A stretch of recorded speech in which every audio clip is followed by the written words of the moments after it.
Kitchen on the right, 40-gallon water tank hidden underneath the cabinet there.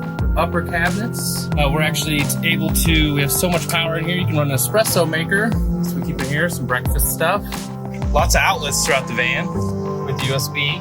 These back panels are actually on dimmers. You can control right here. I like to sit right here with my laptop with the door open and enjoy the view. When you've parked and you want privacy for the night, it's as easy as talked about the air conditioner. In the wintertime, you need something to keep warm. There's a diesel-powered heater that is stored underneath the passenger seat. Air conditioner on the top. And it is running right now, 62, 300 amp hour lithium battery. This fan is 360 degrees.